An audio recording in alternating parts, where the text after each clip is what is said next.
अच्छा, क्वेश्चन 7 में कह रहा है कि sodium is a metal in group 1 of the periodic table. Diamond is a non metal which is a good conductor of heat. ठीक है जी, डायमंड जो है वो कार्बन का बना हुआ होता है. अच्छा जी, आगे कह रहा है state two differences in the physical properties of sodium and diamond. देखो, सोडियम जो है वो मेटल है और डायमंड हम लोगों ने पढ़ा है बॉन्डिंग के चैप्टर में. ये एक जाइंट मॉलिक्यूलर स्ट्रक्चर है हमारे पास. कह रहा है कि डिफरेंसेस बताओ. अब सोडियम सिमिलैरिटीज भी आप इसको बतानी आनी चाहिए और डिफरेंस भी बताना आना चाहिए. सोडियम मेटल है, उसमें मेटालिक बॉन्डिंग है, और जो मेटालिक बॉन्डिंग होती है metals they can conduct electricity due to the presence of free electrons. लेकिन जो डायमंड है ना, डायमंड का जो स्ट्रक्चर था वो जाइंट टेट्राहेड्रल स्ट्रक्चर था.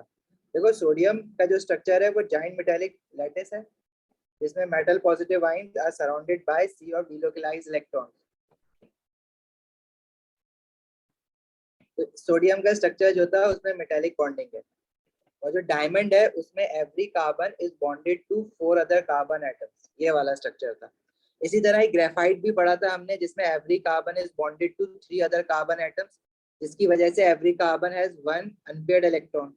और यही रीजन है कि डायमंड जो है वो इलेक्ट्रिसिटी कंडक्ट नहीं कर सकता क्योंकि कार्बन के चारों इलेक्ट्रॉन बॉन्डिंग कर रहे हैं. लेकिन ग्रेफाइट इलेक्ट्रिसिटी कंडक्ट कर सकता है.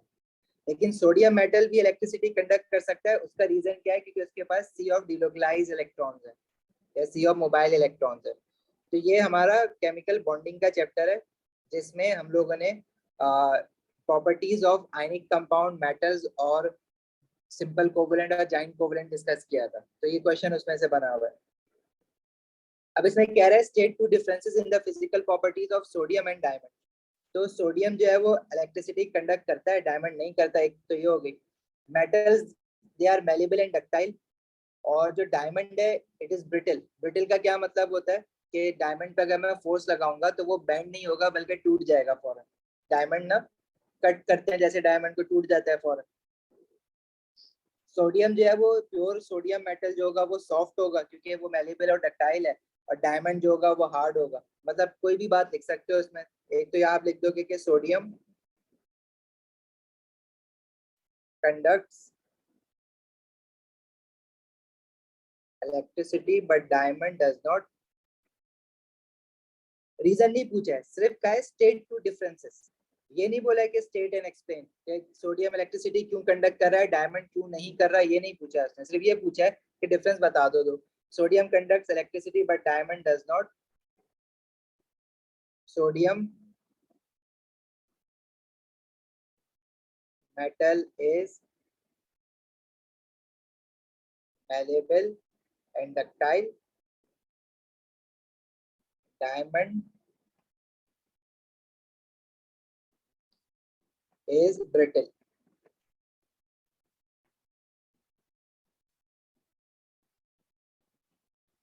नेक्स्ट कह रहे हैं anion of sodium as the symbol.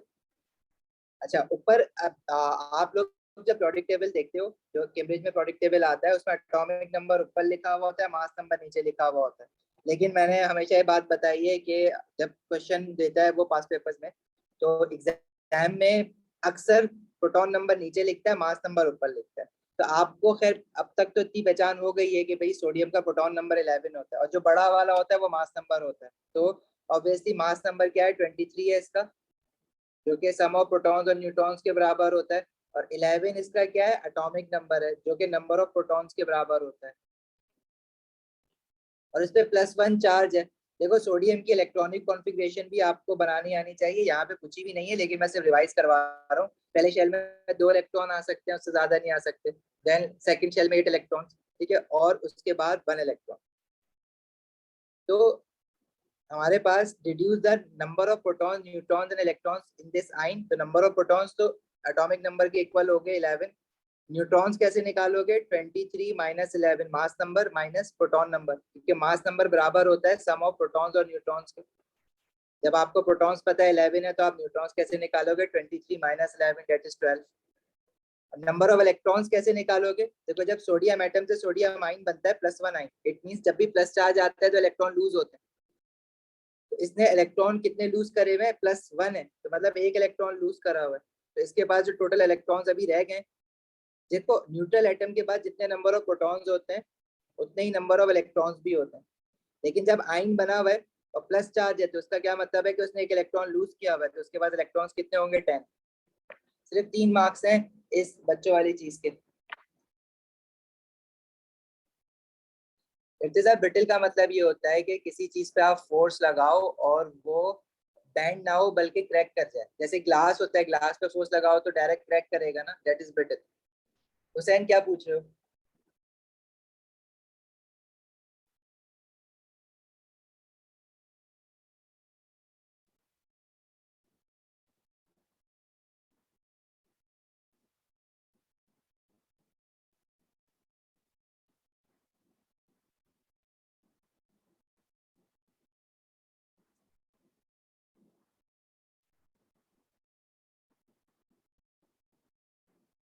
Voice नहीं आ रही, किसकी वॉइस नहीं आ रही इर्तिजा?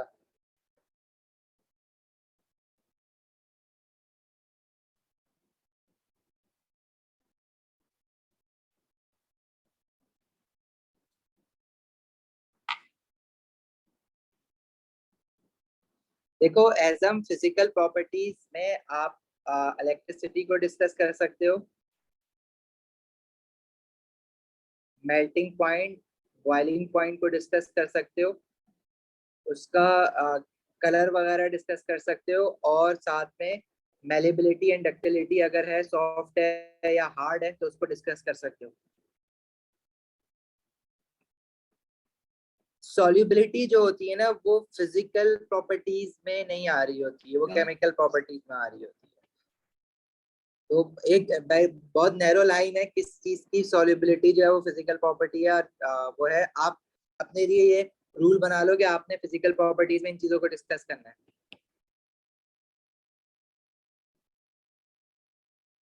इर्तिजा अगर आपके पास कोई भी पार्टिकल ऐसे लिखा हुआ है तो उसका जो एटॉमिक नंबर है सोडियम का वो 11 है। जितना एटॉमिक नंबर होता है उतने ही नंबर ऑफ प्रोटॉन्स होते हैं किसी भी एटम के पास। न्यूट्रॉन्स कैसे निकालते हो? जो मास नंबर है माइनस एटॉमिक नंबर, तो 23 माइनस 11 12 आ जाएगा।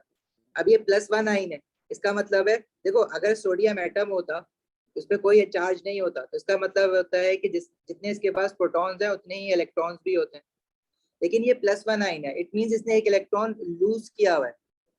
तो इलेक्ट्रॉन जो होंगे वो 11 के बजाय कितने होंगे? 10 होंगे, तो इसके पास 10 इलेक्ट्रॉन है।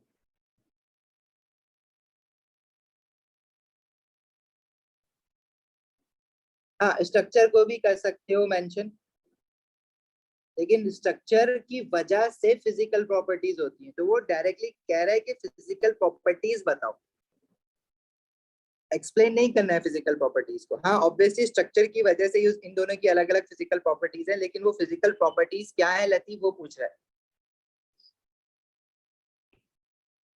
अच्छा जी आगे बढ़ते हैं, इसमें कह रहा है sodium reacts with nitrogen to form sodium nitride, complete the equation for this reaction.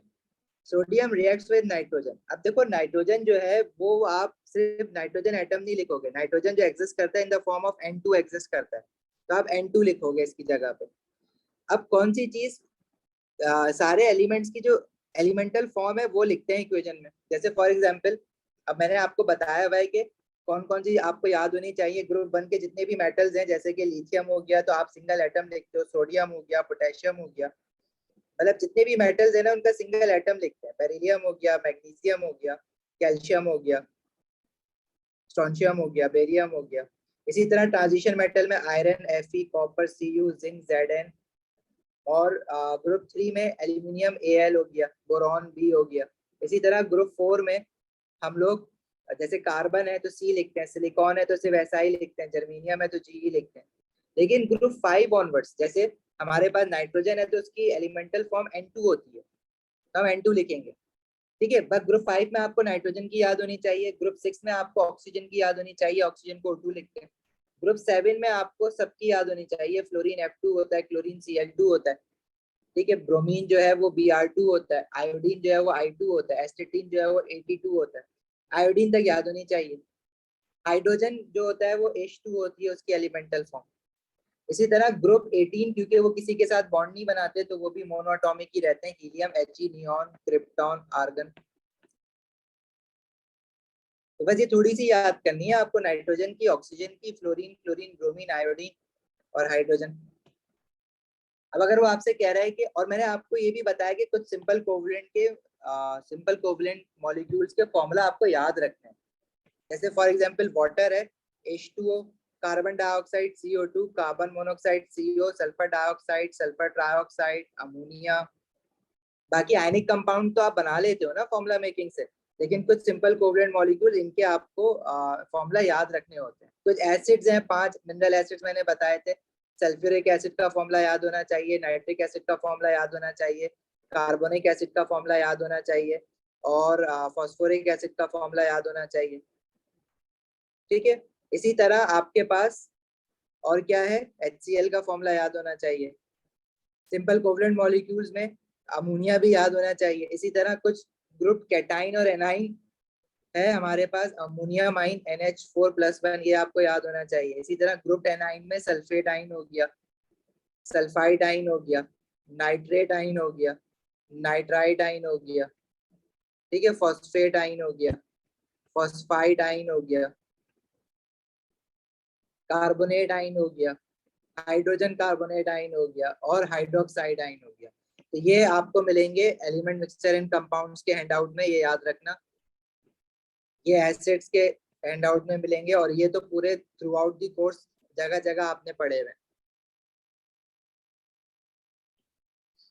Diatomic gases हमारे पास ये वाली है ना भाई, ग्रुप 7 वाली सारी हैं। ऑक्सीजन है, नाइट्रोजन है और हाइड्रोजन है, बस यही याद रखनी होती है डायटोमिक गैसेस में। ठीक है, अब इसने इस क्वेश्चन में सिर्फ ये कहा था कि नाइट्रोजन लिखना। मैं इसलिए बता रहा हूँ क्योंकि अक्सर बच्चों के पेपर चेक करो ना तो वो सिर्फ N लिख देते हैं। N नहीं है, नाइट्रोजन अगर लिखा हुआ है तो नाइट्रोजन N2 की फॉर्म में एग्जिस्ट करता है, सिर्फ N नहीं लिखना, बस ये बताना चाह रहा था। अब इस इक्वेशन को बैलेंस करना है आपने, और कुछ नहीं करना। कल भी मैंने तुम लोगों को बताया कि अगर बैलेंसिंग में फंस जाओ तो भाई छोड़ देना बैलेंसिंग, आगे बढ़ जाना। लेकिन यहाँ पे ये इक्वेशन इतनी मुश्किल आती नहीं है कि बैलेंसिंग में फंसो। जैसे for example sodium right hand side पे 3, अगर तुम लेफ्ट हैंड साइड पे 3 लगाते हो तो प्रॉब्लम ये है कि नाइट्रोजन जो है वो राइट हैंड साइड पे 1 है, तो यहाँ पे आपको हाफ लगाना पड़ेगा। तो इसकी बैलेंसिंग आप ऐसे भी कर सकते हो, अब यहाँ पे 1 रहेगा। या फिर अगर आप होल नंबर लिखते हो तो होल नंबर से भी इसकी बैलेंसिंग हो जाती है। होल नंबर लिखोगे तो सोडियम के साथ आएगा 6, नाइट्रोजन के साथ 1 आएगा, और सोडियम नाइट्राइट के साथ 2 आएगा। तो बैलेंसिंग की पेपर्स करो तो बैलेंसिंग की जो क्वेश्चंस आ रहे हैं उन्हीं के साथ प्रैक्टिस कर लेना। अलग से इक्वेशन, अगर आप ये समझ रहे हो कि अलग से इक्वेशन आपको दे दी जाए बहुत सारी, और अगर आप बैलेंसिंग करो तो वो सिर्फ टाइम वेस्ट है आपका, तो उसमें टाइम वेस्ट नहीं करो। आप जो है पेपर में जो बैलेंसिंग आ रही है उसको करो, सही है। जब पेपर में बैठे होगे अगर बैलेंसिंग हो जाती है तो गुड इनफ, नहीं होती है तो भाई एंड के लिए छोड़ देना, टाइम वेस्ट नहीं करना उस पर। आगे क्वेश्चन कह रहा है when carbon is heated with steam in a close container and equilibrium mixture is form. ठीक है, रिवर्सिबल रिएक्शन है। The forward reaction is endothermic. अब फॉरवर्ड रिएक्शन जो है ना वो एंडोथर्मिक है। कह रहा है describe and explain the effect if any on the position of equilibrium when the temperature is increased.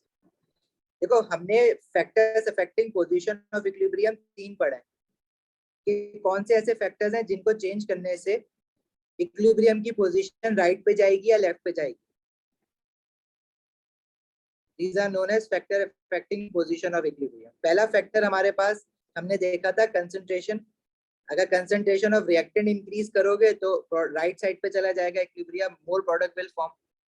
ठीक है, और अगर कंसंट्रेशन ऑफ रिएक्टेंट डिक्रीज करोगे तो लेफ्ट पे आ जाएगा। दूसरा फैक्टर हमने देखा था टेम्परेचर। टेम्परेचर का इफेक्ट देखने के लिए हमने ये कहा था कि भाई पहले तो ये देखना पड़ेगा कि जो फॉरवर्ड रिएक्शन है हमारा वो एंडोथर्मिक है या एक्सोथर्मिक है। अब इसने खुद बता दिया है ना कि वो जो फॉरवर्ड रिएक्शन है वो एंडोथर्मिक है। अगर तो फॉरवर्ड रिएक्शन एंडोथर्मिक होगा और आप टेम्परेचर इंक्रीज करोगे तो equilibrium will shift towards right hand side, और अगर डिक्रीज करोगे टेम्परेचर तो उल्टा हो जाएगा, equilibrium will shift towards left hand side. इसी तरह एक्सोथर्मिक में इसका उल्टा होता है। अगर फॉरवर्ड रिएक्शन एक्सोथर्मिक होता, टेम्परेचर इंक्रीज करने से equilibrium will shift towards left hand side, और डिक्रीज करने से it will shift towards right hand side. अब ये याद रखो, ये क्वेश्चन आते रहते हैं। यहाँ पे कह रहा है डिस्क्राइब एंड एक्सप्लेन, डिस्क्राइब भी करना है कि इक्विलिब्रियम की पोजीशन कहाँ शिफ्ट होगी, और एक्सप्लेन भी करना है, ठीक है। इंक्रीजिंग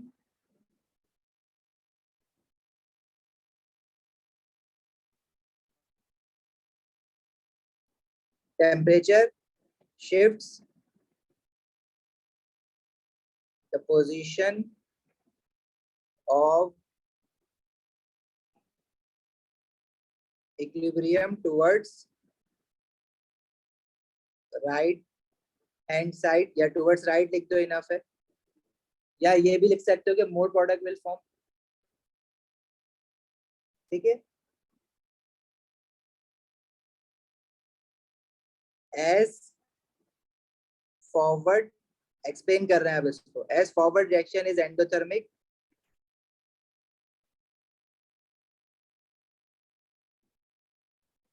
कि देखो फॉरवर्ड रिएक्शन एंडोथर्मिक है ना, मतलब फॉरवर्ड जाने के लिए रिएक्शन चाहता है कि मैं हीट एनर्जी एब्जॉर्ब करूं, और आप उसको हेल्प कर रहे हो ना, आप उसको एनर्जी सप्लाई कर रहे हो, ठीक है। तो as forward reaction is endothermic providing heat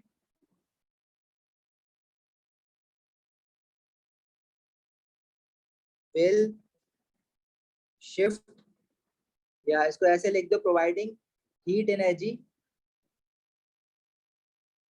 will shift the equilibrium in the direction of endothermic reaction। बहुत ना messed up हो गया, नीचे वाला मैं मिटा रहा हूँ।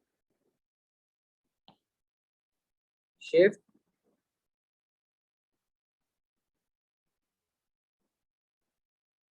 equilibrium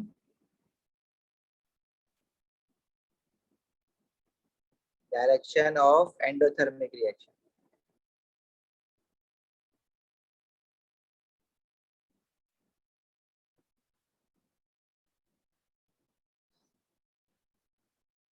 सही है, आगे बढ़े।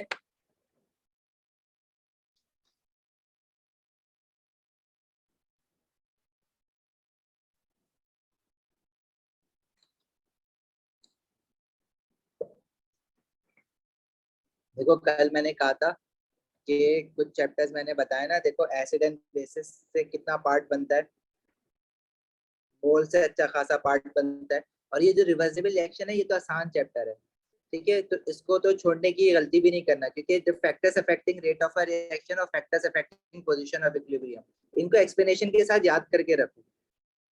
आगे कह रहा है describe and explain the effect if any on the position of equilibrium when the pressure is decreased. देखो प्रेशर कैसे अफेक्ट करता है पोजीशन ऑफ इक्विलिब्रियम को, हमें गैसेस देखनी पड़ेंगी इसमें। ये जो रिवर्सिबल रिएक्शन है, इसमें लेफ्ट हैंड साइड पे कार्बन तो सॉलिड दिया हुआ है, वाटर गैस दिया हुआ है, और इसका 1 मोल है। तो लेफ्ट हैंड साइड पे number of moles of gases total 1 mole है, और राइट हैंड साइड पे कार्बन मोनोऑक्साइड का 1 मोल है, हाइड्रोजन भी गैस है 1 मोल है। तो राइट हैंड साइड पे टोटल 2 मोल ऑफ गैसेस है, ठीक है। अगर आप प्रेशर इंक्रीज करोगे तो equilibrium will shift to left hand side, क्योंकि जब प्रेशर इंक्रीज करते हैं तो क्योंकि लेफ्ट हैंड साइड पे मोल्स ऑफ गैसेस कम है, अगर आप प्रेशर इंक्रीज करोगे तो ये लेफ्ट हैंड साइड पे आ जाएगा इक्विलिब्रियम, क्योंकि increasing pressure shifts the position of equilibrium towards a side where number of moles of gases are less। इसी तरह अगर प्रेशर डिक्रीज करोगे तो राइट हैंड साइड पे चला जाएगा, उल्टा हो जाएगा। राइट हैंड साइड पे जाने का मतलब more product is form, left hand side पे जाने का मतलब लेस प्रोडक्ट इज फॉर्म,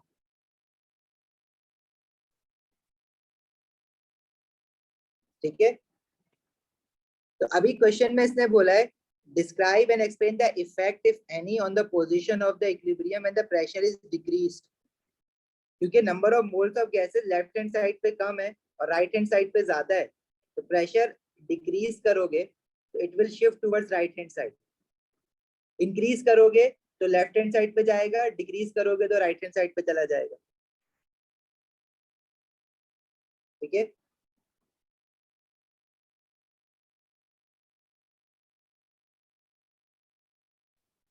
इसको किस तरह से लिखोगे, decreasing pressure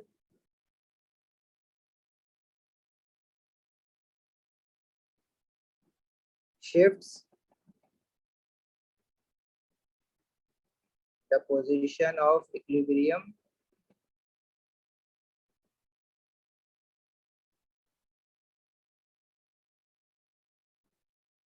towards right because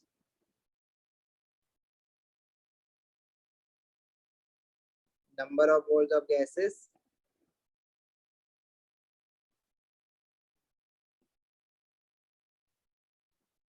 are less on right hand side या on product side, कुछ भी लिख दो। साइन कौन सा ऊपर वाला पार्ट पूछ रहे हो या इस ऊपर वाली इक्वेशन से ये समझा दूं? वॉइस का सबके पास प्रॉब्लम हो रहा है?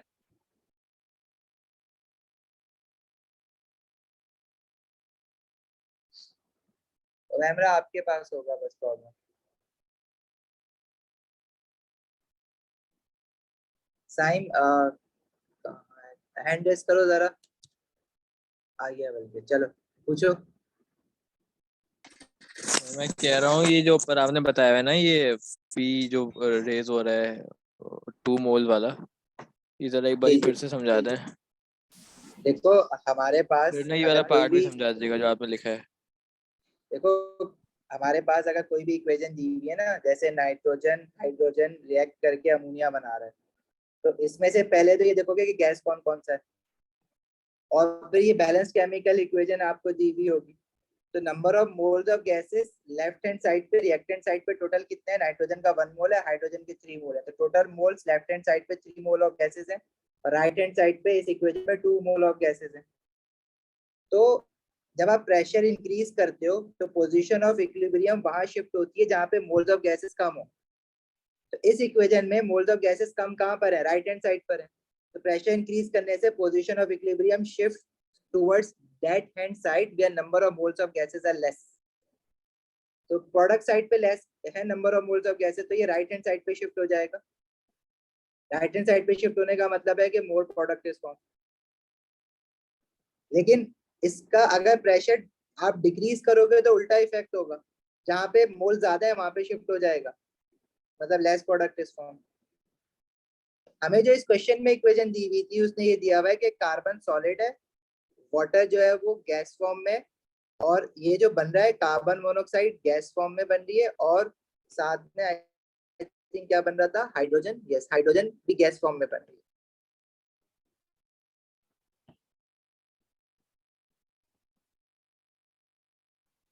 सही है। अच्छा, अब यहाँ पे पहले तो ये देखो कि गैसेस कौन कौन सी है ना, सबके ये बैलेंस केमिकल इक्वेशन दी हुई है, सबके 1 मोल है। लेकिन मैं कार्बन के मोल नहीं काउंट करूंगा क्योंकि ये सॉलिड है, हम सिर्फ गैस के मोल्स देखते हैं। तो यहाँ पे लेफ्ट हैंड साइड पे 1 मोल ऑफ गैस है सिर्फ, जो कि water in the form of gas है। अभी ये दिए हुए ना स्टेट सिंबल्स, वो मैं देख के बता रहा हूँ। और राइट हैंड साइड पे दोनों गैसेस हैं, दोनों के 1 1 मोल है, तो टोटल 2 मोल हो गए। तो number of moles of gases reactant side पे कम है, प्रोडक्ट साइड पे ज्यादा है। तो अगर आप प्रेशर इंक्रीज करोगे तो इक्विलिब्रियम पीछे की तरफ आएगा, मतलब लेफ्ट हैंड साइड पे आएगा, क्योंकि मोल्स ऑफ गैसेस कम जहां पर होते हैं वहां पे शिफ्ट होता है इक्विलिब्रियम प्रेशर इंक्रीज करने से। और डिक्रीज करने से उल्टा हो जाता है, मतलब डिक्रीज करोगे तो जहां ज्यादा मोल्स ऑफ गैसेस होते हैं वहां शिफ्ट हो जाता है, मतलब डिक्रीज करने से राइट हैंड साइड पे शिफ्ट हो जाएगा। तो उसने क्वेश्चन में मुझसे ये पूछा था कि बताओ position of equilibrium pressure decrease करने से कहाँ पे शिफ्ट होगी। तो हमारी इक्वेशन ये गिवन है। तो हमारी इक्वेशन में प्रेशर डिक्रीज करने से जहां number of moles of gases ज्यादा है वहां पे शिफ्ट हो जाएगी, मतलब towards right hand side. Why? Because reason क्या लिखोगे? Because number of moles of gases are more on right hand side.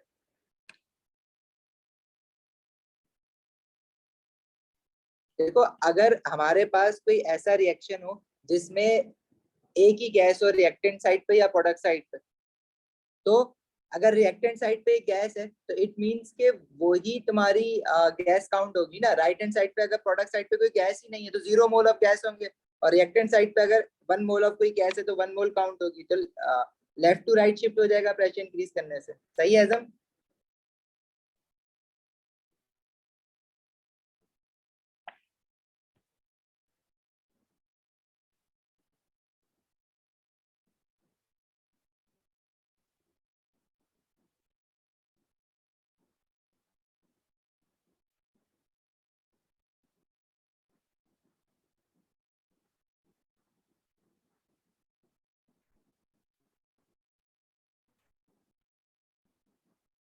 आगे बढ़े।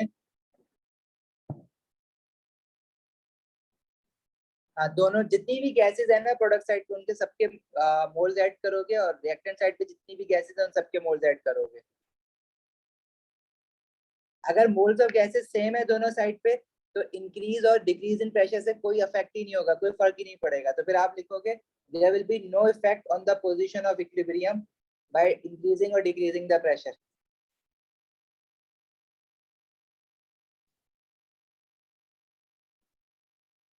सही है भाई।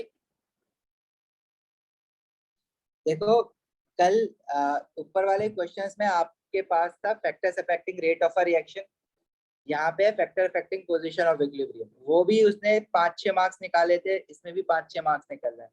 दोनों आसान चैप्टर हैं, दोनों रिपीटेडली आते हैं। वो रेट ऑफ अ रिएक्शन वाला चैप्टर, रिवर्सिबल रिएक्शन वाला chapter, acid and bases, moles, organic chemistry, ये इंपॉर्टेंट टॉपिक्स हैं। ठीक है, बॉन्डिंग भी इंपॉर्टेंट है। इस चैप्टर इस पेपर में बॉन्डिंग के क्वेश्चंस नहीं डले हुए, लेकिन अच्छे खासे पेपर में मेटल्स, इलेक्ट्रोलिसिस, बॉन्डिंग भी मिलता है। इलेक्ट्रोलिसिस भी इंपॉर्टेंट है। नहीं शयान, ये एसिड एंड बेसिस नहीं, ये रिवर्सिबल रिएक्शन है, तो लास्ट में पढ़ा है ना हमने अभी।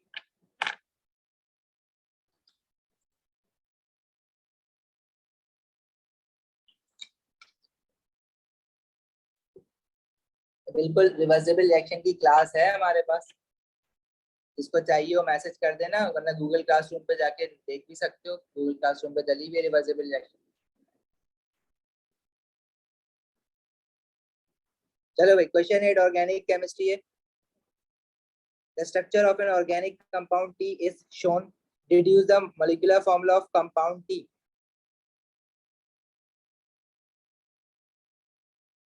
सही है। मॉलिक्यूलर फॉर्मूला क्या होता है? Exact number of atoms in a molecule, मतलब total number of atoms in a molecule. तो आपने कुछ भी नहीं करना, कार्बन काउंट करना है, इसमें कार्बन कितने हैं, 1 2 3, तो C3 हो जाएगा। हाइड्रोजन टोटल कितने हैं, 1 2 3, ये 4 5 6, टोटल 6 हाइड्रोजन है और 1 ऑक्सीजन है। 1 मार्क मिल जाएगा ये काम करने का बस।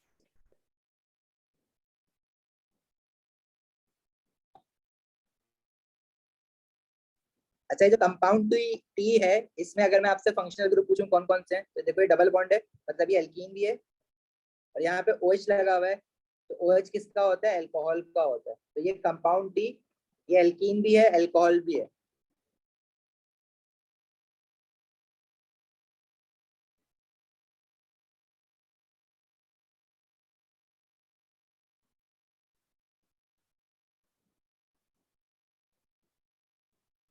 सही है।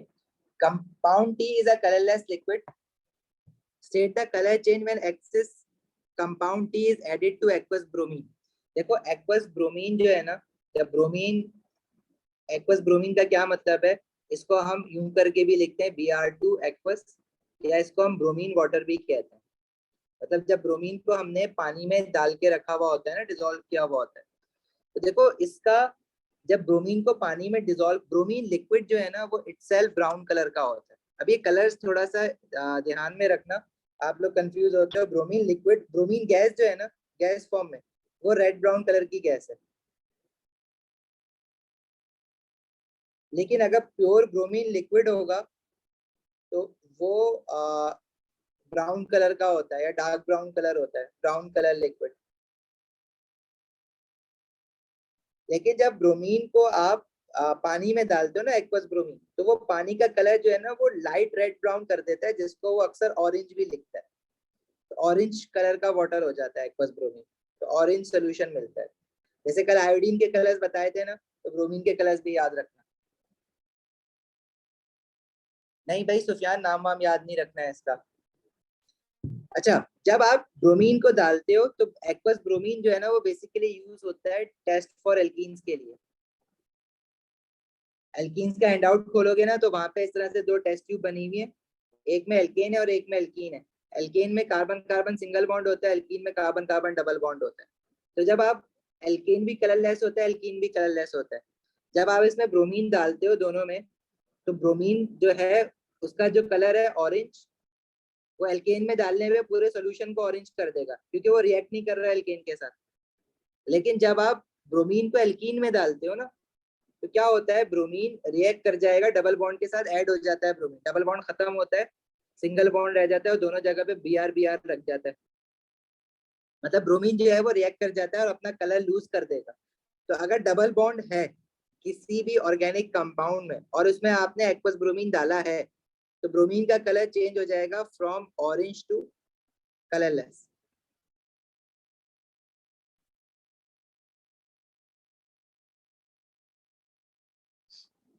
ठीक है। अच्छा, compound T can be oxidise to carboxylic acid. ठीक है, एक रिएक्शन है जिसमें अल्कोहल को हम ऑक्सीडाइज कर देते हैं टू कार्बोक्सिलिक एसिड, और ऑक्सीडाइज करने के लिए वो कह रहा है suggest a suitable oxidising agent for this reaction. तो ऑक्सीडाइजिंग एजेंट कल भी मैंने तुम्हें दो बताए थे। यूजुअली हम लोग KMnO4 यूज करते हैं, एसिडिफाइड पोटेशियम मैग्नेट। तो ये नाम याद रखना, एसिडिफाइड पोटेशियम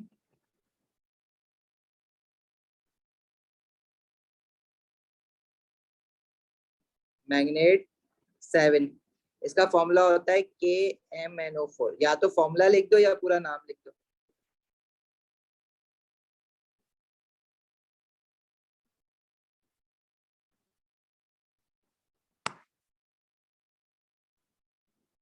देखो लतीफ, अगर आपने किसी भी ऑर्गेनिक कंपाउंड में कार्बन कार्बन डबल बॉन्ड है और अगर आपने पता लगाना है कि वाकई इसमें कार्बन कार्बन डबल बॉन्ड है, तो आप उसमें एक्वस ब्रोमीन डालते हो। एक्वस ब्रोमीन का कलर होता है ऑरेंज। जब आप किसी एल्कीन में एक्वस ब्रोमीन को डालते हो तो एल्कीन ब्रोमीन का कलर जो है वो ऑरेंज से कलरलेस हो जाता है। अगर कलर वाकई में ऑरेंज से कलरलेस हो रहा है तो इसका मतलब है कि एल्कीन है, यानी कार्बन कार्बन डबल बॉन्ड है उस कंपाउंड में। क्योंकि इस कंपाउंड में तो तुम्हें दिख रहा है ना कार्बन कार्बन डबल बॉन्ड, तो ब्रोमीन डालने पे वो कलरलेस होगा। इसलिए हमने लिखा है कि जब एक्वस ब्रोमीन डाला है तो कलर पे क्या फर्क पड़ेगा, ऑरेंज टू कलरलेस हो जाएगा वो। सही है।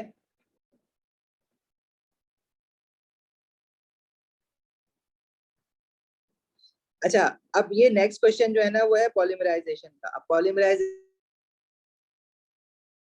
जो है वो आई थिंक सब लोगों ने तो साथ नहीं पढ़ा हुआ है अभी,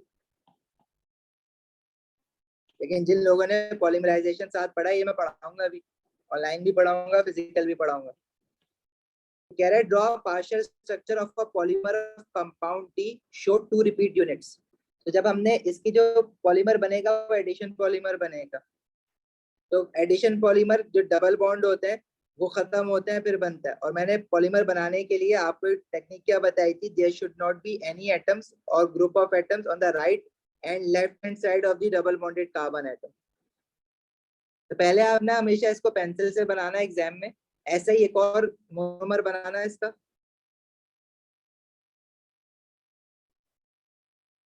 उसने कहा है ना शो 2 रिपीट यूनिट्स, तो 2 बार बनाना है इसको। और उसके बाद ये जो कार्बन कार्बन डबल बॉन्ड है उसमें से एक बॉन्ड कम करते हो और एडजेसेंट कार्बन को आपस में बॉन्ड बना देते हो और साथ में कंटिन्यूटी बॉन्ड दिखा देते हो ऐसे। ठीक है, तो ये पॉलीमराइजेशन है, एडिशन पॉलीमराइजेशन। अब जिन लोगों ने साथ नहीं पढ़ा हुआ है अभी तक तो वो लोग जल्दी पढ़ लोगे। अगर कोई पहले पढ़ना चाह रहा है तो गूगल क्लासरूम पे लेक्चर्स हैं, अगर नहीं मिले तो बता देना। देख सकते हो तो देख लो, अच्छी बात है, पहले से देख लो। लेकिन जब पढ़ोगे तो ये बहुत आसान सी चीज है। हमारे पास ऑनलाइन में भी सिर्फ पॉलीमराइजेशन रहता है, जो कि मैं आपको कमिंग वीक एयरली रोक के 2 क्लासेस में वो करवा दूंगा।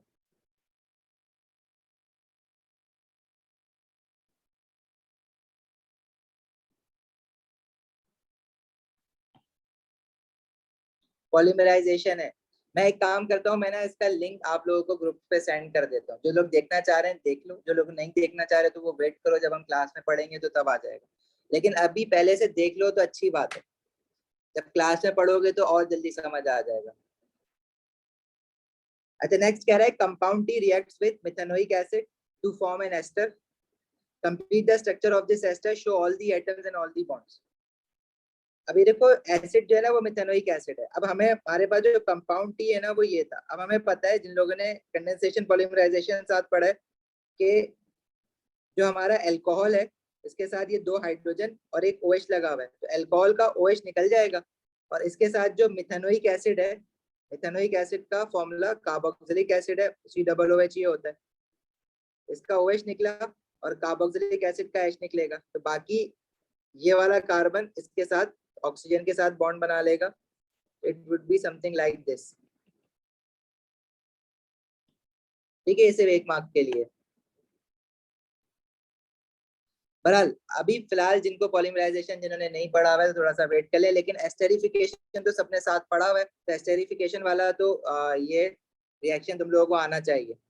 बस फर्क क्या है कि हम लोग सीधे सीधे अल्कोहल पढ़ रहे थे, अगर तुम लोगों को याद हो तो हमारा अल्कोहल जो है वो हमारा कार्बोक्सिलिक एसिड और अल्कोहल जो हम सीधा सीधा लिख रहे थे, ऐसे थोड़ा सा घुमा फिरा के लिख दिया। ठीक है, हम लोग इस तरह से पढ़ रहे थे, तो अल्कोहल का OH निकला, कार्बोक्सिलिक एसिड का H निकला, और फाइनली प्रोडक्ट हमारे पास ये बन जाएगा। तो यहाँ पे कंपाउंड टी में जो OH था, देखो यहाँ पे ना बेसिकली OH था जो कि उसने ऑलरेडी हटा के तुम्हें बताया, और वो कह रहा है कि मिथेनोइक एसिड के साथ इसका रिएक्शन हुआ है, तो मिथेनोइक एसिड COOH होता है।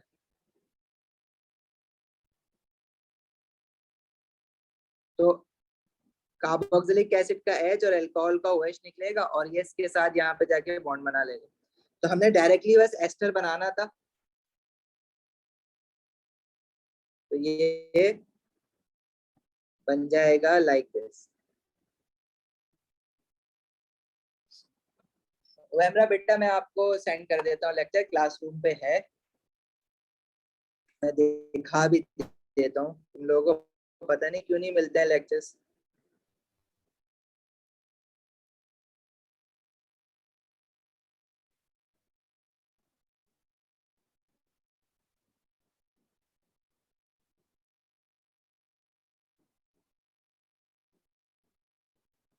क्लास वर्क में जाके देखा करो, लेक्चर क्लास वर्क में मिलता है हमेशा। ठीक है, ऑर्गेनिक केमिस्ट्री में जाओ, इसमें वीडियो लेक्चर्स में जाओ, आखिर में ये दिख रहा है तुम्हें पॉलीमराइजेशन, 40 मिनट्स का लेक्चर है, फिर उसके नीचे कंडेंसेशन पॉलीमराइजेशन है। ठीक है, कार्बोक्सिलिक एसिड एंड एस्टर, उसके नीचे पॉलीमराइजेशन है, और उसके नीचे कंडेंसेशन पॉलीमराइजेशन है।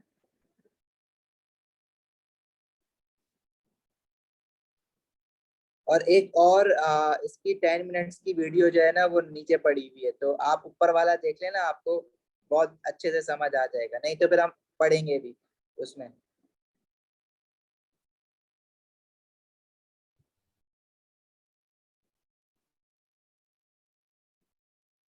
समझा नहीं बात आपकी?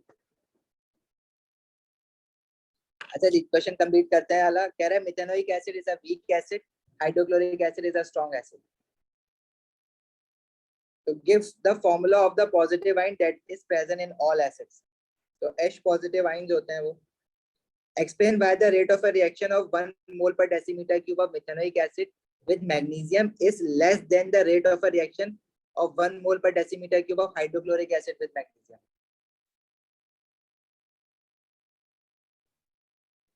वैमरा ये आपका वो है बेटा, पॉलीमराइजेशन का एक चैप्टर है ऑर्गेनिक केमिस्ट्री में, जो लास्ट चैप्टर है। हमने ऑनलाइन क्लासेस के वक्त डिस्कस नहीं किया था, मैं कमिंग वीक डिस्कस करूंगा उसको। फिजिकल में तो ऑर्गेनिक अभी स्टार्ट करना है ना, बाकी बाद में पूछ लेना क्लास के अगर कोई कंफ्यूजन हो रही है तो। देखो वीक एसिड जो होते हैं वो ऑब्वियसली, वीक एसिड का क्या मतलब होता है, डेट आयनाइजेस इनकम्प्लीटली। जैसे मिथेनोइक एसिड है वो होता है HCOOH, जब इसको पानी में डालोगे तो ये आयनाइज होगा, तो इसका जो आखिरी वाला हाइड्रोजन है वो निकल के H पॉजिटिव आयन बना लेगा, लेकिन ये सारा का सारा आयनाइज नहीं हो रहा ना। इसी तरह हाइड्रोक्लोरिक एसिड जो है वो कम्प्लीटली आयनाइज हो जाता है, मतलब अगर मैंने मिथेनोइक एसिड के 10 मोल डाले तो 10 के 10 मोल आयनाइज नहीं हो रहे, लेकिन अगर मैं HCl के 10 मोल डालूंगा तो 10 के 10 मोल आयनाइज हो जाएंगे। तो रिएक्शन फास्ट किसका होगा, जिसमें H पॉजिटिव आयन जल्दी निकल रहे होंगे। ठीक है, मतलब मिथेनोइक एसिड में H पॉजिटिव आयन की कंसंट्रेशन कम होगी, HCl में H पॉजिटिव आयन की कंसंट्रेशन ज्यादा होगी, और जब कंसंट्रेशन ज्यादा होती है तो रेट ऑफ रिएक्शन भी ज्यादा होता है। तो उसमें वो पूछ रहा है कि मिथेनोइक एसिड के साथ रिएक्शन स्लो क्यों है, क्योंकि मिथेनोइक एसिड वीक एसिड है। Methanoic acid is weak acid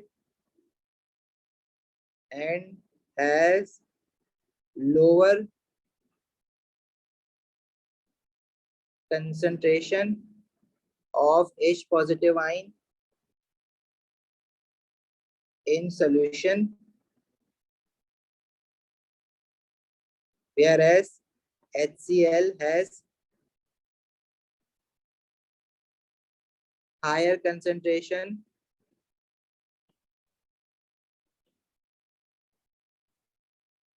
of H positive ions. Yes सही है।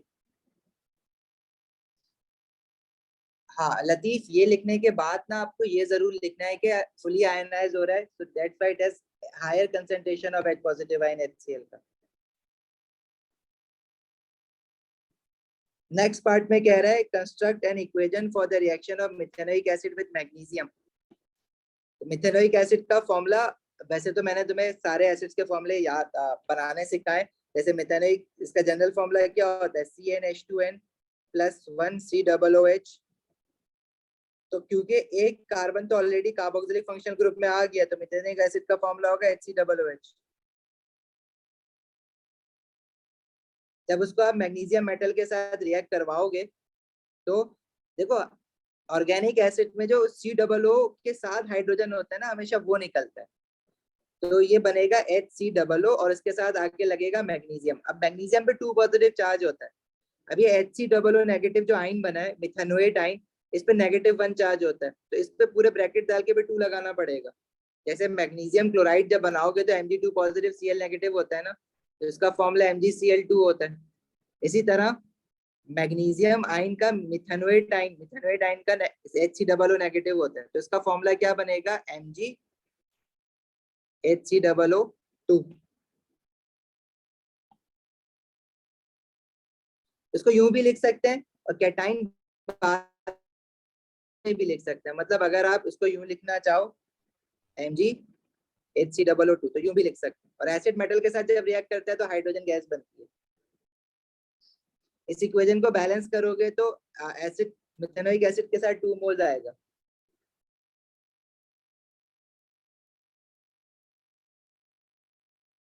हाँ ये जो स्लाइड्स है ना, जो मैंने सब लिखा है कल वाली, क्योंकि पूरा नहीं हुआ था पेपर, तो मैं आज और कल की मिला के ना पूरा कंपाइल करके तुम्हें अभी सेंड कर देता हूँ।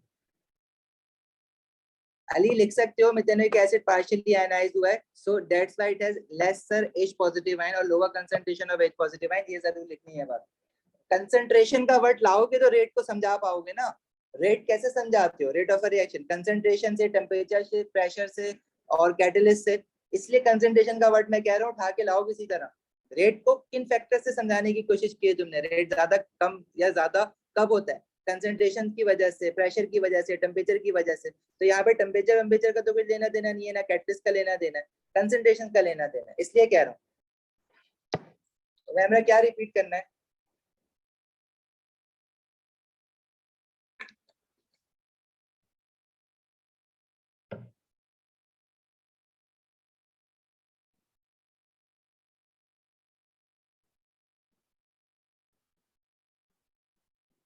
देखो इक्वेशन आपको, अगर मिनरल एसिड्स की इक्वेशन याद है, जैसे कि HCl है, वो रिएक्ट कर रहा है किसी मेटल के साथ, लेट्स से मैग्नीशियम, तो सॉल्ट बनेगा प्रोडक्ट में magnesium chloride and hydrogen gas. अब यहाँ पे जो एसिड है वो मिथेनोइक एसिड है। कोई भी एसिड होता है ना, चाहे इथेनोइक एसिड हो चाहे मिथेनोइक एसिड हो, तो आखिर का जो COO के साथ हाइड्रोजन होता है ना, जैसे हाइड्रोक्लोरिक एसिड का ये वाला हाइड्रोजन निकलेगा, तो मिथेनोइक एसिड का या इथेनोइक एसिड का ये आखिर वाला हाइड्रोजन निकलता है। तो ये जो एनाइन बनेगा, देखो मैग्नीशियम आइन तो Mg2 पॉजिटिव आइन होता है, जैसे यहाँ पे जो सॉल्ट का फॉर्मूला बना है वो मैग्नीशियम आइन और क्लोराइड आइन MgCl2 बनाया आपने। तो यहाँ पे जो एनाइन है वो मिथेनोएट आइन है HCOO नेगेटिव, तो इसका फॉर्मूला क्या बनेगा, A2 यहाँ चला जाएगा मिथेनोएट आइन के पास, तो MgHCOO2 और साथ में हाइड्रोजन गैस। इसको बैलेंस करने के लिए 2 मोल्स ऑफ मिथेनोइक एसिड आएगा, क्योंकि ये पूरी चीज देखो 2 हो गई है ना, तो लेफ्ट हैंड साइड पे 2 आएगा, तो ये पूरी इक्वेशन बैलेंस हो जाएगी। ठीक है भाई,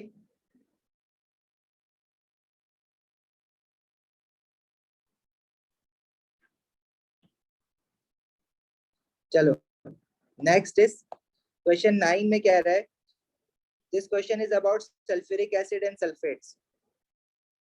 sulphur is one of the raw material used in the contact process. Contact process हमने रिवर्सिबल रिएक्शन के बाद पढ़ा है, जिसमें हम लोगों ने हेबर प्रोसेस, अमोनिया मैन्युफैक्चरिंग वाला और कांटेक्ट प्रोसेस साथ पढ़ा है। Name 2 other raw material. अच्छा वो कह रहा है कि state sulfur is one of the raw material used in the contact process to make sulfuric acid. Name two other raw material used to make sulphuric acid. देखो sulphuric acid बनाने के लिए हमने स्टार्ट किया था सल्फर से reaction. तो equations क्या थी, सल्फर ऑक्सीजन रिएक्ट करके पहले सल्फर डाइऑक्साइड बनाया था, फिर उस सल्फर डाइऑक्साइड को फर्दर ऑक्सीजन के साथ रिएक्ट करके सल्फर ट्राइऑक्साइड बनाया था। तो ये वाली जो इक्वेशन थी हमारी, ये कांटेक्ट प्रोसेस थी। फिर सल्फर ट्राइऑक्साइड को उसको हमने ना वाटर में डाला था सल्फ्यूरिक एसिड बनाने के लिए।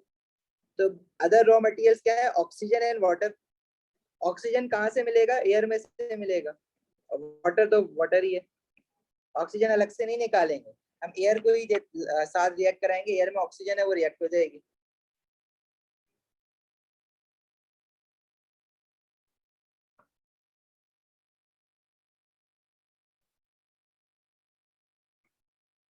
सल्फर देखो सल्फर डाइऑक्साइड तो रॉ मटेरियल नहीं है, वो तो बन रहा है ना, वही तो बना रहे हो तुम कांटेक्ट प्रोसेस में, फिर उससे सल्फ्यूरिक एसिड बना रहे हो। तो सल्फर डाइऑक्साइड रॉ मटेरियल नहीं है, रॉ मटेरियल वो कि तुमने इनिशियली स्टार्ट किससे करवाया रिएक्शन।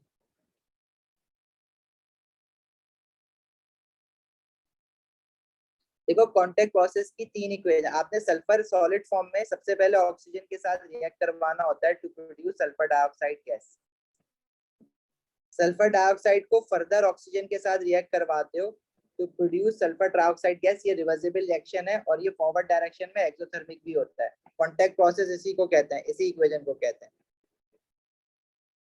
और इसके लिए आपने कैटलिस्ट भी यूज किया था, वेनेडियम 5 ऑक्साइड V2O5।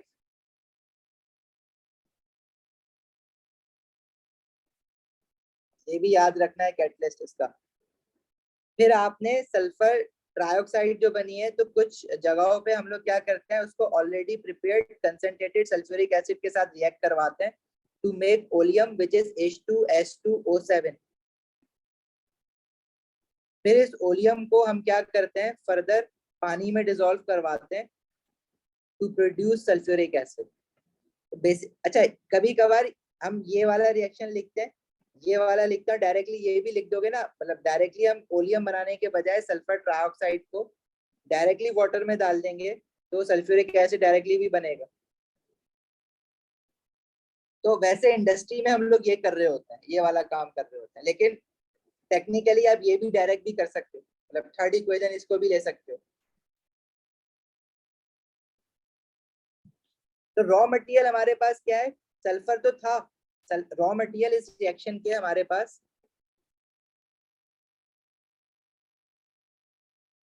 एक तो सल्फर है, ऑक्सीजन है और वाटर है। तो सल्फर तो उसने ऑलरेडी बताया हुआ है, ऑक्सीजन तो एयर से लेंगे ना, और वाटर वाटर है, डायरेक्टली मिलेगा।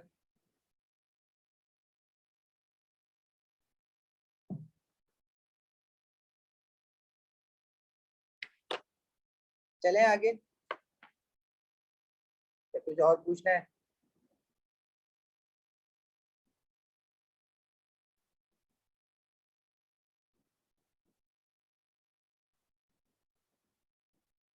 प्रोसेस की क्या कंडीशंस, अच्छा टेम्परेचर और प्रेशर ना, कांटेक्ट प्रोसेस का टेम्परेचर और प्रेशर, टेम्परेचर होता है 450 डिग्री सेल्सियस, मतलब इसका पूछ रहे हो ना कांटेक्ट प्रोसेस का, इसका टेम्परेचर होता है 350 से 450 डिग्री सेल्सियस, आप 450 याद कर लो। प्रेशर जो होता है वो 1 एटमॉस्फेयर होता है, और कैटलिस्ट वेनेडियम 5 ऑक्साइड होता है V2O5।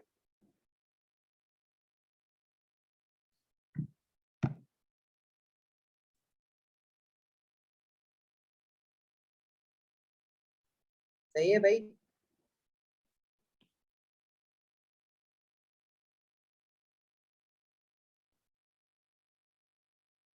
तो नेक्स्ट पार्ट में पूछ रहा है नेम द कैटलिस्ट यूज्ड, तो दिस इज V2O5। आगे कह रहा है the electrolysis of dilute sulfuric acid using inert electrode produces oxygen at the anode. Define the term electrolysis.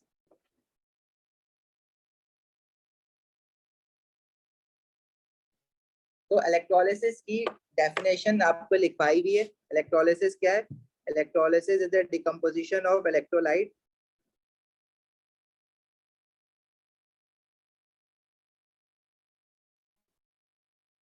decomposition of electrolyte by passing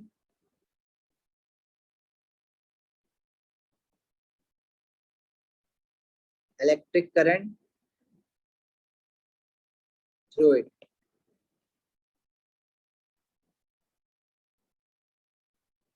dilute sulphuric acid की electrolysis थोड़ी सी recall कर लो।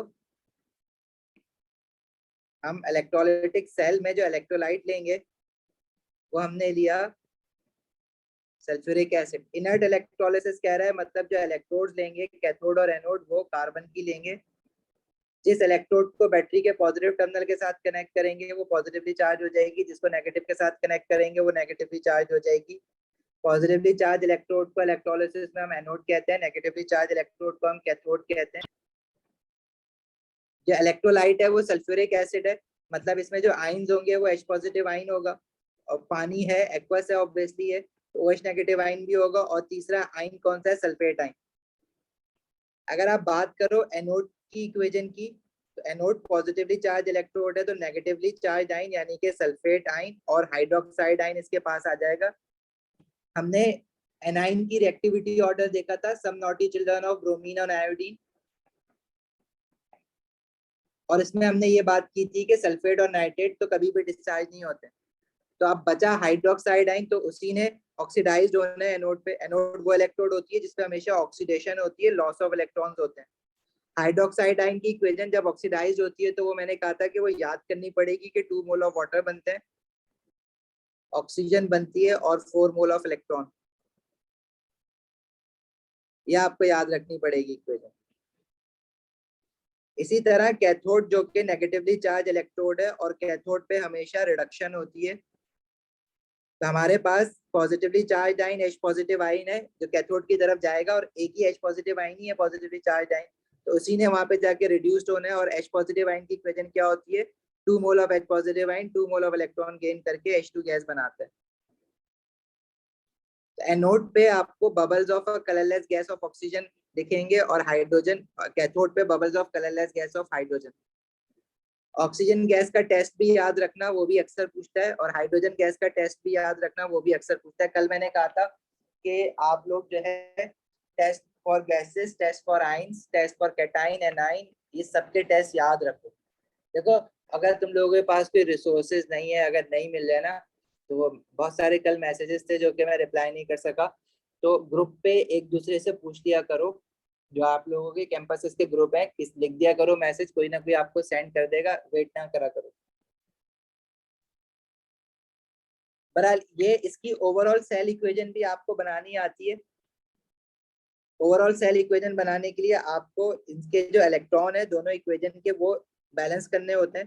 Hydroxide ion वाली equation में 4 electron है, और hydrogen वाली में 2 electron है। तो जो कैथोड की इक्वेशन है उसको मैं मल्टीप्लाई बाय 2 करूंगा, तो हाइड्रोक्साइड आयन इक्वेशन तो वही रहेगी, लेकिन जो कैथोड की इक्वेशन है जब उसको हम मल्टीप्लाई बाय 2 करेंगे तो वहां पे जो इलेक्ट्रॉन्स हैं वो 4 मोल ऑफ इलेक्ट्रॉन हो जाएगा, ये भी 4 हो जाएगा, और हाइड्रोजन 2 हो जाएगा। फिर दोनों इक्वेशन को ऐड कर दूंगा, लेफ्ट साइड और राइट साइड। राइट साइड तो इलेक्ट्रॉन इलेक्ट्रॉन कैंसिल हो जाएंगे, 4 OH negative 4H positive. Right hand side पे 2 mole of water 1 mole of oxygen and 2 mole of hydrogen gas. इसमें एक क्वेश्चन बहुत ज्यादा रिपीटेड ये पूछता है कि जो हाइड्रोजन और ऑक्सीजन गैस निकल रही है वो 1:2 के रेशियो में निकल रही है, मतलब अगर 1 मोल ऑफ ऑक्सीजन प्रोड्यूस हो रही है तो साथ में हाइड्रोजन का 2 मोल ऑफ हाइड्रोजन प्रोड्यूस हो रहा है। अगर वॉल्यूम की टर्म्स में बात करें तो अगर ऑक्सीजन का 24 डेसीमीटर क्यूब प्रोड्यूस्ड हो रहा है तो इट मींस हाइड्रोजन का 48 डेसीमीटर क्यूब प्रोड्यूस्ड हो रहा है। या फिर अगर मैं कहूं कि ऑक्सीजन का 200 सेंटीमीटर क्यूब प्रोड्यूस्ड हुआ है तो हाइड्रोजन का 400 सेंटीमीटर क्यूब गैस प्रोड्यूस्ड हुई होगी। सही है, तो ये सल्फ्यूरिक एसिड की इलेक्ट्रोलिसिस है जो कि हमने ना एक रिकॉल कर लिया। इस क्वेश्चन में पता नहीं आगे कितना पूछा है कितना नहीं पूछा, वो अभी हम पढ़ के देखते हैं, लेकिन कहीं ना कहीं ये इलेक्ट्रोलिसिस आपके काम आएगी, आपने याद रखनी है। Construct an equation for the reaction taking place at the cathode. तो कैथोड पे हमें पता है कि H पॉजिटिव आयन रिड्यूस्ड हो रहे हैं, तो H पॉजिटिव आयन की रिडक्शन की ये इक्वेशन है।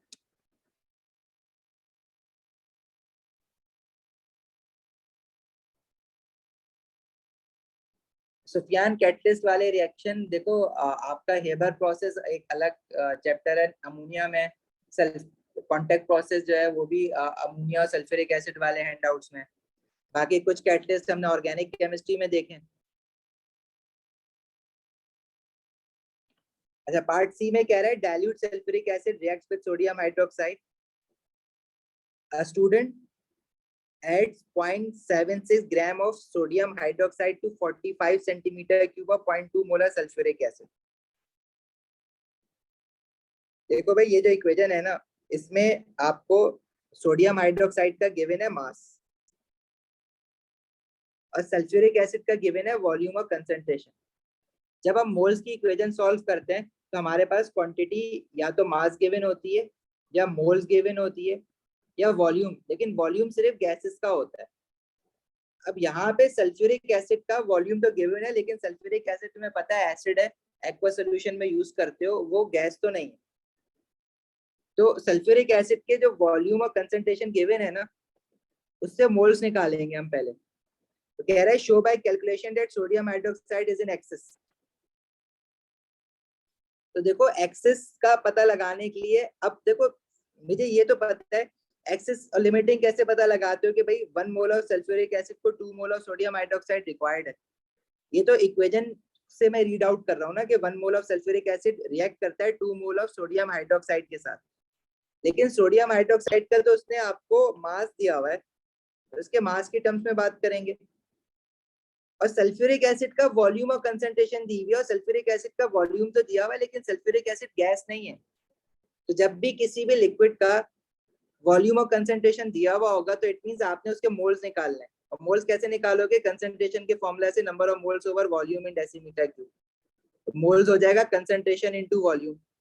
कंसंट्रेशन गिवन है 0.2 और वॉल्यूम है 45 सेंटीमीटर क्यूब। इसको डेसीमीटर क्यूब में कन्वर्ट करने के लिए डिवाइड बाय 1000 कर दोगे तो ये मोल्स आ जाएंगे हमारे पास 0.009 मोल। मतलब सल्फ्यूरिक एसिड के आपको मोल्स गिवन है, तो सल्फ्यूरिक एसिड के नीचे आप लिखोगे मोल्स।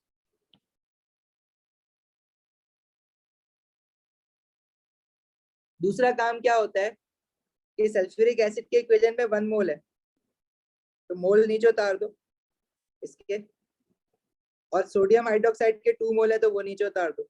सल्फ्यूरिक एसिड के मोल्स को आपने मोल्स में ही रखना है, क्योंकि हेडिंग आपने मोल्स की डाली है, क्योंकि क्वेश्चन में मोल्स की बात चल रही है। सल्फ्यूरिक एसिड के कंसंट्रेशन और वॉल्यूम दिया हुआ है, मतलब मोल्स की बात कर रहा है, तो आपने इसके मोल्स को मोल्स में ही रखना है।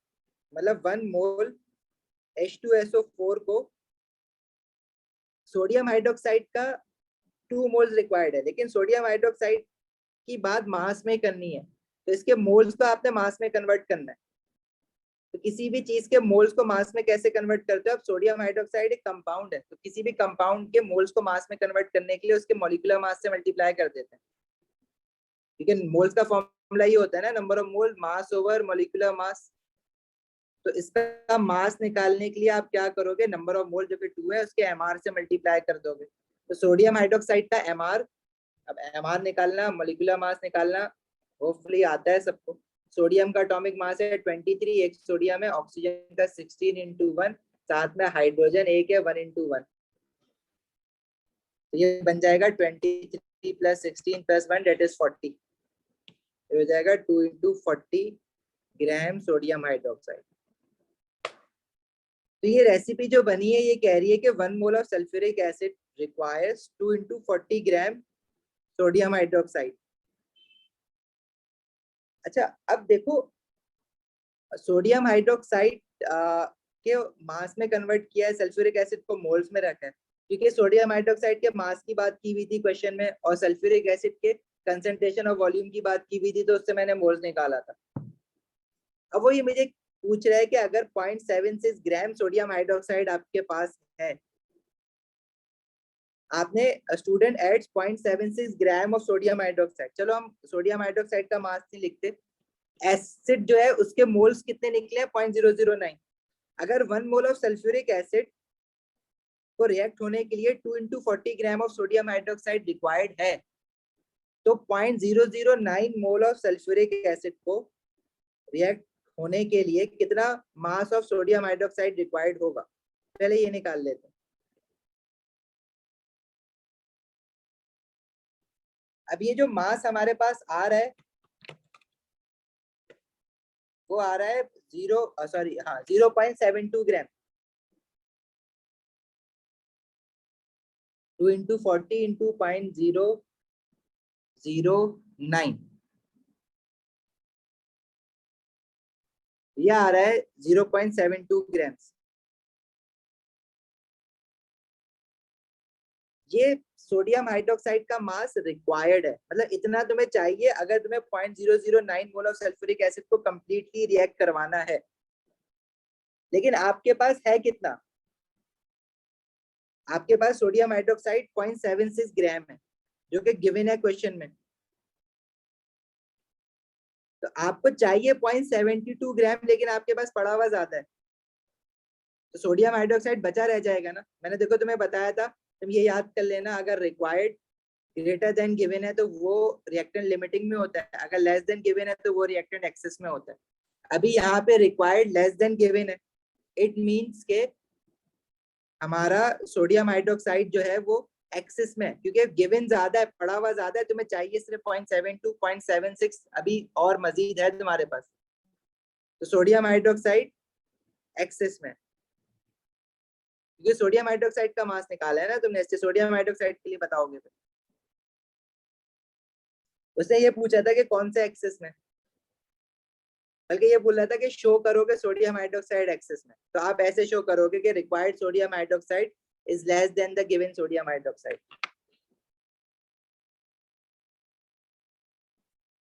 अब अगर ये तुम लोगों को किसी को याद नहीं है तो एक काम करना, जब भी फिजिकल क्लास में आओ ना अपने अपने ग्रुप्स, तो 5 मिनट जो है वो एक्स्ट्रा मुझसे 5 मिनट की बात है, 5 मिनट में मैं रिकॉल करा दूंगा, तो क्लास के एंड में 5 मिनट रुक जाना और 5 मिनट में समझ लेना इस बात।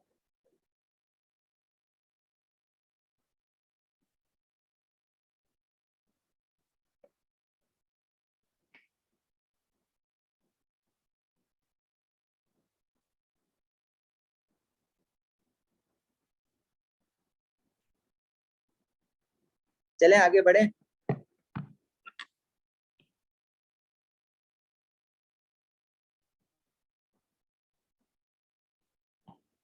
आगे कह रहा है aqueous sodium hydroxide is form with ammonium sulphate.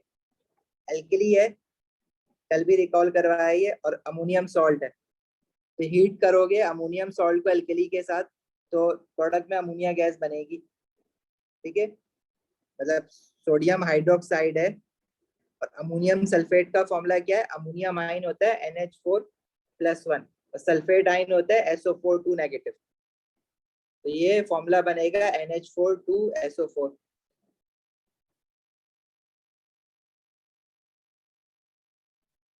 Product में सॉल्ट बनेगा sodium sulphate Na2SO4 water and ammonia gas.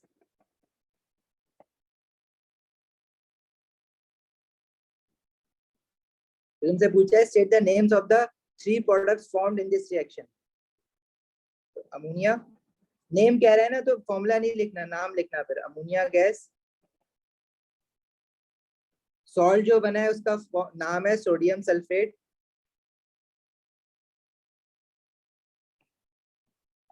और साथ में क्या बना है? वाटर। बस ये लिखना था।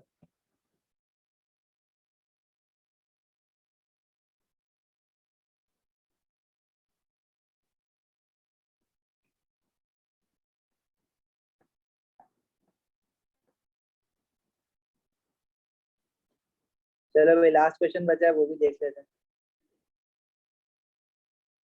इसमें कह रहे हैं this question is about elements in group 5 of the periodic table. The table shows some properties of group 5 elements: nitrogen, phosphorus, arsenic, antimony, bismuth. Density at room temperature down the group जो है वो देखो value increase हो रही है, और melting point जो है वो डाउन द ग्रुप वो भी इंक्रीज हो रहा है। लेकिन यहाँ पे पहले इंक्रीज हुआ है, फिर यहाँ पे देखो गड़बड़ है, फिर डिक्रीज हुआ है। पैटर्न पकड़ना है, ट्रेंड पकड़ना है, बस उसके हिसाब से एक्सप्लेनेशन बनानी है। अब ज्यादातर बच्चे इसको ज़ाहिर चॉइस में छोड़ते हैं ऐसे क्वेश्चन को, लेकिन इसको अभी हम ट्राई करेंगे कि क्या है। Use the information in the table to predict the density of antimony. देखो अब यहाँ पे एंटीमनी की आपको वो तो नहीं बताई हुई डेंसिटी, वो कह रहा है कि प्रिडिक्ट करो। अब ये नहीं क्या किया कि आपसे कि आपको याद होनी चाहिए, वो बस ये कह रहा है कि आपने प्रिडिक्ट करनी है। ठीक है, आपने प्रिडिक्ट कैसे करनी है, आपने ट्रेंड देखना है कि डाउन द ग्रुप इंक्रीज हो रही है या डिक्रीज हो रही है, ये वाला ट्रेंड देखना है तुमने बस। तो देखो पहले 1.17 एक्सपोनेंट -3 थी, फिर वो 2.34 हो गई, बढ़ गई वैल्यू, फिर 5.73 हो गई, फिर 9.84 है। तो 5 और 9 के बीच में ही कोई वैल्यू आएगी ना यहाँ पे, बस वो कोई बीच की कोई वैल्यू लिख देनी है तुमने। जैसे अगर मैं यहाँ से यहाँ तक देखूं, फास्फोरस से आर्सेनिक में कितना इंक्रीज आया है, अगर मैं 5.73 माइनस 2.34 देखूं तो ये 3.39 का इंक्रीज आया है। तो 3.39 का तुम भी और आगे लेके आ जाओ।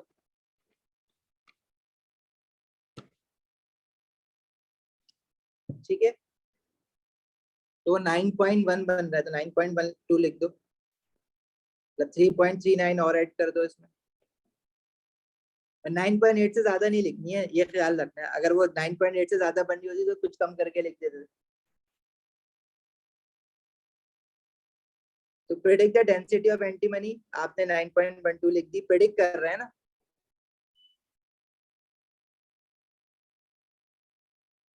रामेश कहाँ ऊपर कौन से क्वेश्चन में आ गए? वाटर था, water, salt water and ammonia gas.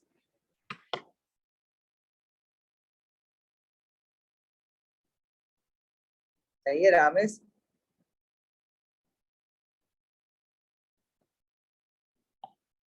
Suggest why it is difficult to predict the melting point of arsenic. Arsenic का मेल्टिंग पॉइंट बताने में क्या मुश्किल है? वो ये मुश्किल है कि ये ट्रेंड फॉलो नहीं हो रहा ना। मेल्टिंग पॉइंट इंक्रीज हुआ फास्फोरस तक, एंटीमनी से बिस्मुथ जो है वो डिक्रीज हो रहा है मेल्टिंग पॉइंट, ट्रेंड फॉलो नहीं कर रहा है। इसलिए तुम बोलोगे कि भाई मुझे कैसे पता कि इंक्रीज हो रहा है या डिक्रीज हो रहा है? इंक्रीज भी हो रहा है इसमें यहाँ से यहाँ तक, और फिर नीचे एंटीमनी और बिस्मुथ में दो एलिमेंट में डिक्रीज हो रहा है। तब मैं 44 से बड़ा लिखूं या छोटा लिखूं, मुझे क्या पता? तो there is no trend down the group, इसलिए बताना मुश्किल है। कह रहे क्यों मुश्किल है बताना? There is no trend down the group.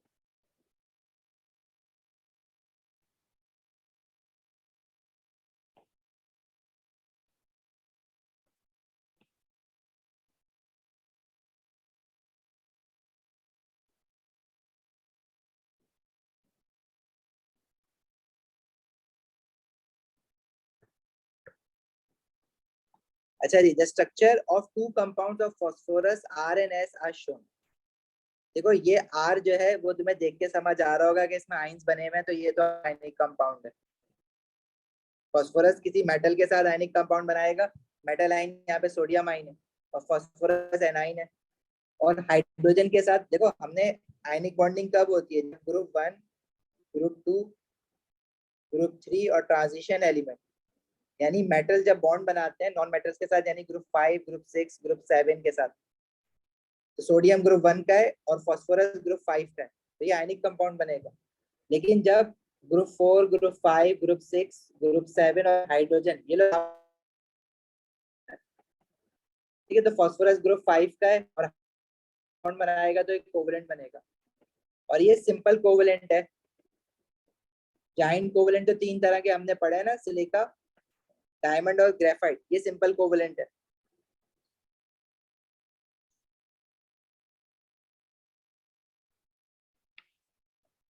किस चीज की सीक्वेंस?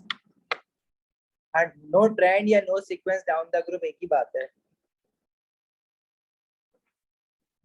अच्छा, इस क्वेश्चन में कह रहा है explain in terms of structure and bonding why the compound R has a high melting point and compound S has a low melting point. तो भाई जब भी मैंने तुम लोगों को आयनिक कंपाउंड का बोला है कि हाई मेल्टिंग पॉइंट है, तो आप क्या लिखोगे? R is a ionic compound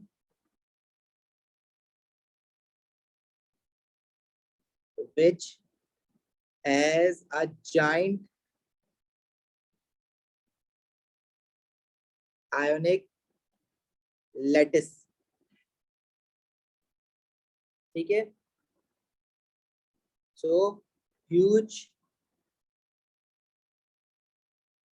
amount of energy is required to break many strong ionic bonds। ये बॉन्डिंग के चैप्टर में बहुत बार लिखा है ये वाला आंसर। चाहे कोई भी आयनिक कंपाउंड हो आंसर सेम रहेगा। इसी तरह क्या कोई भी सिंपल कोवलेंट मॉलिक्यूल हो उसका लो मेल्टिंग पॉइंट होता है, उसका आंसर भी सेम रहेगा। अब PH3 जो यहाँ पे बना हुआ है ये सिंपल कोवलेंट है। सिंपल कोवलेंट का जो मेल्टिंग पॉइंट होता है वो कम होता है। क्यों होता है? पहले तो आप ये बताओगे कि भाई जो S है is a simple covalent molecule. S is a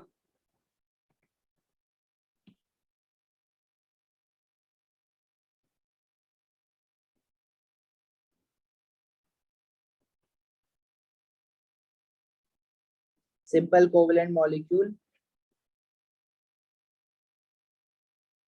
which has weak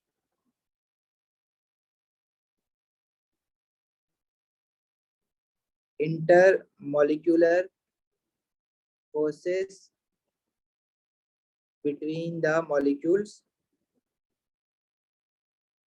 so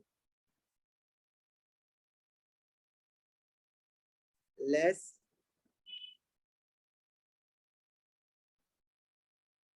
energy is required to break weak forces। आप वैन डर वाल्स भी लिख सकते हो, वीक इंटरमोलिकुलर फोर्सेस भी लिख सकते हो, weak van der Waals forces भी लिख सकते हो।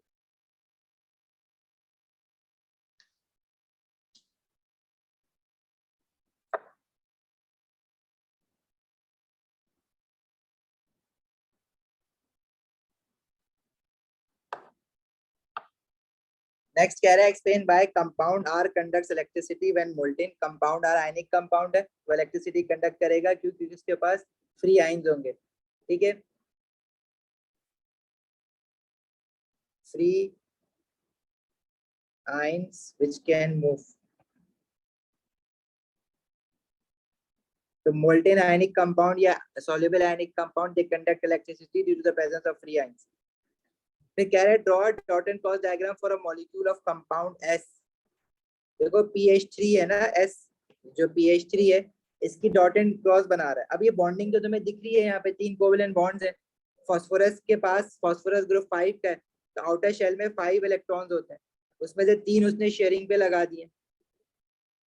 फास्फोरस के इलेक्ट्रॉन अगर आपने डॉट से बनाए तो हाइड्रोजन के क्रॉस से बना देना, और फास्फोरस के पास एक लोन पेयर बचेगा। फास्फोरस के इलेक्ट्रॉन डॉट से बनाए हुए, हाइड्रोजन के क्रॉस से बनाए हुए, तो इस तरह से की लिख देना साइड पे।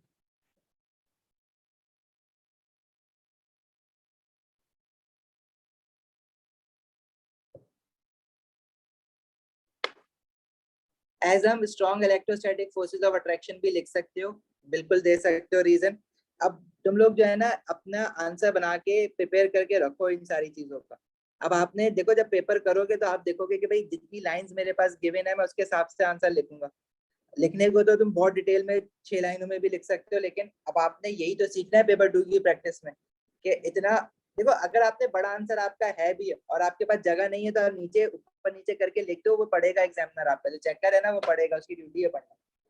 लेकिन थोड़ा सा फ्लो में भी तो करना है ना पेपर। अगर हर ही क्वेश्चन का आंसर अगर आप जो लाइंस गिवन है उससे बड़ा कर करके लिख रहे हो तो चलो कोई मसला नहीं है, चेक तो हो जाएगा, लेकिन आपका टाइम वेस्ट हो जाएगा ना, आखिर में आखिर क्वेश्चन के लिए टाइम कम पड़ जाएगा। इसलिए ये सीखो पेपर 2 की प्रैक्टिस से। जैसा क्या मैंने तो ऐसा कुछ नहीं बोला, ये मैंने कहा है कि ये बनाना होता है पेपर में। आखिरी जो पार्ट है उसमें कहा भाई an oxide of phosphorus has the formula P4O10, calculate the percentage by mass of phosphorus. तो किसी भी कंपाउंड में percentage by mass of that element निकालने के लिए आप फास्फोरस 4 है इसमें, फास्फोरस का एटॉमिक मास होता है 31, 4 इंटू 31 डिवाइडेड बाय पूरे का मॉलिक्यूलर मास, जिसमें फास्फोरस दोबारा से आ जाएगा 4 इंटू 31, और ऑक्सीजन 6, इसका एटॉमिक मास होता है 16, 10 ऑक्सीजन है, multiply by 100। So this is percentage by mass of phosphorus in P4O10।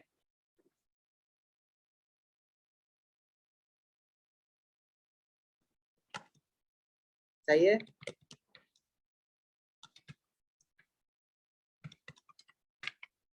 ये हमारे पास आ रही है 43.66।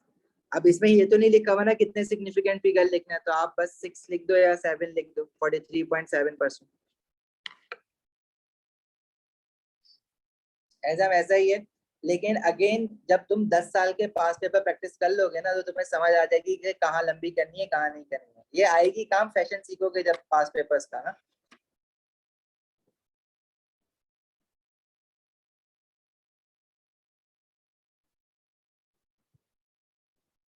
9D कहाँ है? सी तक खत्म हो गया। अच्छा ये कह रहे हो ना, देखो परसेंटेज कॉम्पोजिशन तो हमने बहुत बार पढ़ा है, मोल्स में भी पढ़ा है, अभी अमोनिया वाले चैप्टर में भी पढ़ा था। इसमें फास्फोरस कितने परसेंट है? जैसे अगर मैं कहूँ कि तुम्हारे 10 में से 8 मार्क्स हैं, तो परसेंटेज कैसे निकालोगे? 8 डिवाइड बाई 10 इंटू 100। इसी तरह इसमें फास्फोरस के 4 एटम है, तो 4 का एटॉमिक टोटल मास कितना हो जाएगा? 1 मोल का होता है 31, तो 4 का हो जाएगा 4 इंटू 31। इस पूरे में कितना फास्फोरस है? तो 4 into 31 divide by total mass of phosphorus, जो कि इसका मॉलिक्यूलर मास होगा, जिसमें ऑक्सीजन भी आ जाएंगे 10।